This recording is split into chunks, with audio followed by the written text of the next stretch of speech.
ഇന്ന് വല്ലാത്തൊരു ട്രെൻഡ് വളർന്നുകൊണ്ടിരിക്കുന്നുണ്ട്. നിങ്ങൾക്കൊക്കെ അറിയാം, പരിശുദ്ധമായ ഖുർആനിലുള്ള ഒരു വലിയ മഹത്തായ വാചകം ലഇൻ ശകർതും ലഅസീദന്നകും. ആ ഒരു വാക്യം ഇന്ന് ആളുകൾ മുഴുവനും അവരുടെ വാഹനത്തിന്റെ പുറത്ത് എഴുതി വെക്കുന്നത് ഒരു ട്രെൻഡായി ഇങ്ങനെ സ്വീകരിച്ചുകൊണ്ടിരിക്കുകയാണ്. നമ്മൾ ആലോചിക്കേണ്ടത് അള്ളാഹുവിന്റെ കലാം, ആ അള്ളാഹുവിന്റെ കലാമിന്റെ മഹത്വം അറിയുന്ന ആളുകൾക്ക് അത് എവിടെയെങ്കിലും എഴുതി വെക്കാനോ അതെവിടെയെങ്കിലും കൊണ്ടുപോയി വെക്കാനോ ഒരിക്കലും തന്നെ സാധിക്കുകയില്ല. നമ്മളെ സംബന്ധിച്ചിടത്തോളം ഏതെങ്കിലും ആളുകൾ എന്തെങ്കിലും റീൽസ് വിടുമ്പോഴത്തേക്ക് ആ റീൽസിന്റെ പിന്നാലെ നമ്മളുടെ ജീവിതത്തെ കൊണ്ടുപോകുന്ന അന്തരീക്ഷം ഉണ്ടാവാൻ പാടില്ല. പരിശുദ്ധമായ ഖുർആൻ അത് ബഹുമാനിക്കപ്പെടേണ്ട ഗ്രന്ഥമാണ്.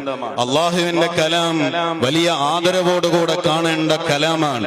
ആ കലാമിനെ വൃത്തിയില്ലാത്ത സ്ഥലത്ത്, നജസാവാൻ സാധ്യതയുള്ള സ്ഥലത്ത്, പൊടിപുരളാൻ സാധ്യതയുള്ള സ്ഥലത്ത് എഴുതി വെക്കുക എന്നത് ഉള്ളിൽ ആത്മീയത ഉള്ള ആളുകളെ സംബന്ധിച്ചിടത്തോളം അത് ഒരിക്കലും തന്നെ സാധ്യമല്ല.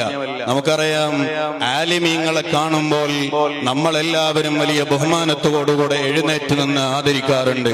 എന്നാൽ ഫത്ഹുൽ മുഈൻ പോലെയുള്ള ഗ്രന്ഥങ്ങളിൽ പറയുന്നത് കാണാം, ആലിമീങ്ങളെ കാണുമ്പോൾ എത്രമാത്രം ബഹുമാനത്തോടെ എഴുന്നേറ്റ് നിൽക്കുന്നുണ്ടോ അതിലപ്പുറം ബഹുമാനത്തോടെ പരിശുദ്ധമായ ഖുർആൻ കാണുമ്പോൾ എഴുന്നേറ്റ് നിൽക്കണമെന്ന് മഹത്തുക്കളായ പണ്ഡിതന്മാർ നമ്മളെ പഠിപ്പിച്ചു തരികയാണ്.